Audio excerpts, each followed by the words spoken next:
Government college Rajgarh Churu द्वारा संचालित online क्लासों में आपका स्वागत है। आज हम बी पार्ट सेकेंड में प्रथम प्रश्न पत्र में अमेरिका और इंग्लैंड की जो दलीय व्यवस्थाएं हैं उनका अध्ययन करेंगे। अमेरिका में अध्यक्षात्मक शासन व्यवस्था है, जबकि जो इंग्लैंड है उसमें संसदात्मक शासन व्यवस्था है। दोनों लोकतांत्रिक शासन प्रणाली स्थापित है, किंतु वहाँ की जो दलीय प्रणाली है वो उनमें कुछ समानताएं पाई जाती हैं, जबकि असमानताएं अधिक हैं।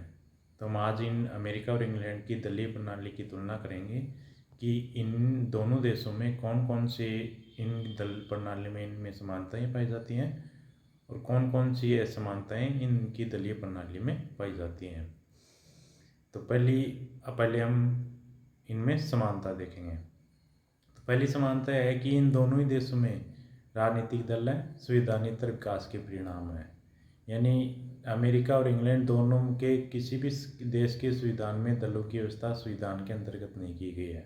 न तो ब्रिटेन के संविधान के अंतर्गत न अमेरिका के संविधान के अंतर्गत इसका उल्लेख किया गया है, बल्कि दोनों का विकास संवैधानिक यानी संविधान के लागू होने के बाद है वो इनका विकास हुआ है। किंतु दोनों ही देशों में इन राजनीतिक दलों को कानूनी स्थिति प्राप्त न होते हुए भी शासन व्यवस्था की आधारशिला है।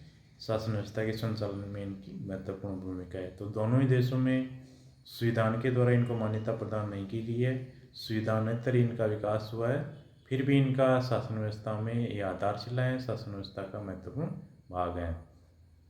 दूसरी समानता ये है कि अमेरिका और इंग्लैंड जो ब्रिटेन है, इन दोनों देशों में जो दलीय व्यवस्था है वो द्विदलीय व्यवस्था पाई जाती है। दोनों देशों की जो दलीय व्यवस्था है वो द्विदलीय प्रणाली है। अमेरिका में पिछली 2 शताब्दियों से यहाँ पे द्विदलीय पद्धति चल रही है। ब्रिटेन में भी द्विदलीय पद्धति दिखाई देती है सामान्यतः, लेकिन अपवाद स्वरूप वहाँ कभी कभी त्रिदलीय पद्धति भी अस्तित्व में आ जाती है। लेकिन मुख्य रूप से वहाँ पे 2 ही राजनीतिक दल हैं जो कि शासन व्यवस्था में बारी बारी से भागीदारी करते हैं। तो ये जो 2 समानताएं हैं वो दोनों देशों की शासन व्यवस्था में पाई जाती हैं। अब इन दोनों देशों की जो शासन व्यवस्था है उसमें असमानताएं देखेंगे।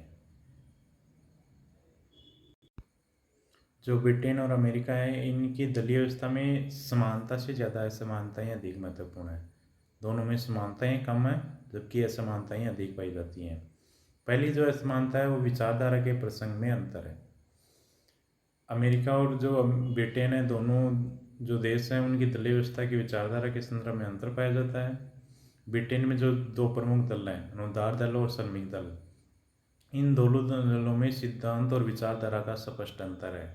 यानी ये दोनों दल हैं वो अलग अलग विचारधारा का प्रतिनिधित्व करते हैं।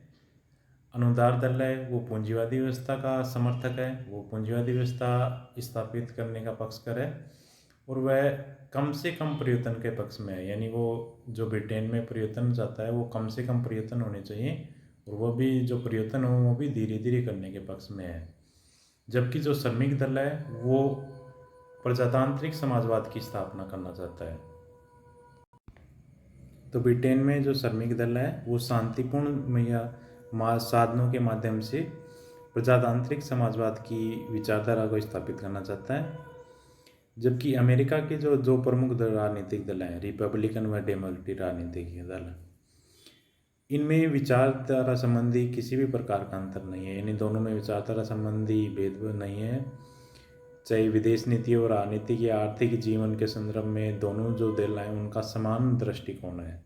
इनके दृष्टिकोण में किसी भी प्रकार से अंतर नहीं है। तो ब्रिटेन में जो राजनीतिक दल है उनमें विचारधारा के आधार पर अंतर पाया जाता है, जबकि जो अमेरिका के जो राजनीतिक दल हैं उनमें विचारधारा के आधार पर अंतर नहीं पाया जाता है। दोनों दलों की लगभग सेम विचारधारा होती है, दोनों लगभग समान विदेश नीति या राजनीतिक व्यवस्था के संदर्भ में दोनों के समान दृष्टिकोण है। अब दूसरा अंतर है संगठन और दृष्टिकोण का अंतर है। ब्रिटेन के जो राजनीतिक दल हैं उनका संगठन अधिक सुदृढ़ पाया जाता है, जबकि ब्रिटेन के जो राजनीतिक दलों का दृष्टिकोण है वो भी राष्ट्रीय होता है। लेकिन अमेरिका के जो राजनीतिक दल हैं उसमें स्थानीयता की प्रवृत्ति अधिक प्रबल है और ये जो दल हैं इसमें स्थानीय और जो संगठन है वो कमज़ोर पाया जाता है। राज्य स्तर का संगठन इनमें पाया जाता है और ये स्थानीयता की प्रवृत्ति इसमें अधिक होती है।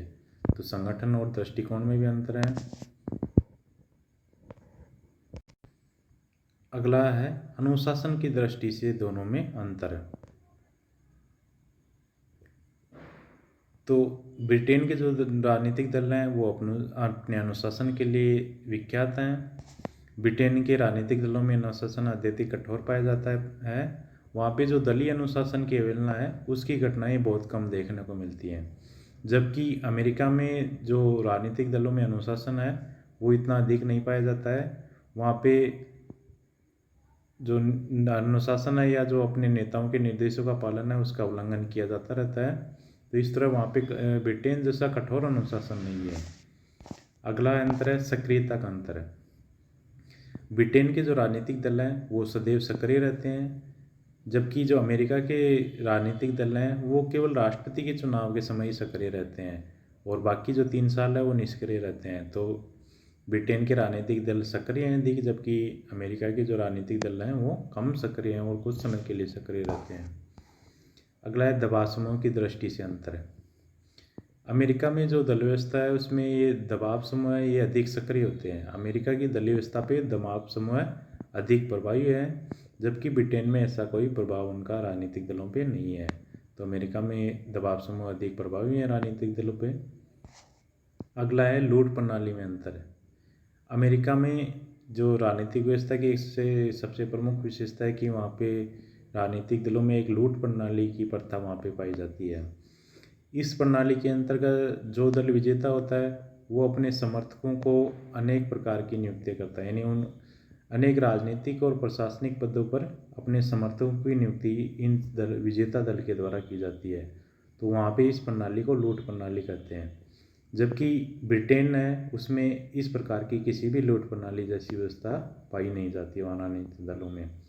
तो ये थे ब्रिटेन और अमेरिका के राजनीतिक दलों में अंतर। तो ब्रिटेन और राजनीतिक दल जो अमेरिका है उसके राजनीतिक दलों के अध्ययन के आधार पर कहा जा सकता है कि उनमें समानताएं हैं वो कम है, जबकि असमानताएं या अंतर हैं वो अधिक हैं। धन्यवाद।